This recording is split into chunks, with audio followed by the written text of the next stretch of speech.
ओकाड़ा से खबर है जहां पुलिस ने कार्रवाई करते हुए डिकेट गैंग गिरफ्तार कर लिया है। डिकेट गैंग के कब्जे से भारी मिकदार में माल मसरूका भी बरामद कर लिया है। आम खबर से आपको आगाह कर रहे हैं। ओकाड़ा से खबर है जहां पुलिस ने कार्रवाई करते हुए डिकेट गैंग गिरफ्तार कर लिया है। गैंग के कब्जे से भारी मिकदार में असला व दीगर मसरूका भी बरामद कर लिया है। मजीद सेवा से हमारे साथ टेलीफोन लाइन पर मौजूद है नुमाइंदा सिटी न्यूज़ मलिक तनवीर। जी मलिक तनवीर, कार्रवाई के बारे में आगाह कीजिएगा। जी बिल्कुल, बसीरपुर पुलिस ने बड़ी कार्रवाई करते हुए डकैत गैंग गिरफ्तार कर लिया है।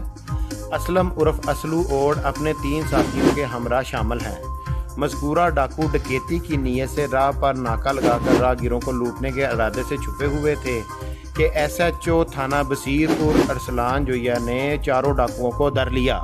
गिरफ्तार डाकुओं ने दौरान तफ्तीश कई वारदातों का इंकशाफ किया है और इनसे लूटी हुई रकम, तलाई जेवरात, मोटरसाइकिल, मोबाइल फ़ोन भी पुलिस ने बरामद करके मुकदमात दर्ज कर लिए हैं। DSP दीपालपुर सर्कल आबद जफ़र ने प्रेस कॉन्फ्रेंस करते हुए बताया कि मुलजमान काफ़ी अरसा से इलाका में वारदातें करते रहे हैं और पुलिस को मतलूब थे। पुलिस थाना बसीरपुर की इस कार्रवाई पर DPO उमर सईद मलक का पुलिस टीम के लिए नगद इनाम का ऐलान। जी बहुत शुक्रिया मलिक तनवीर, तफसीलात से आगाह करने के लिए।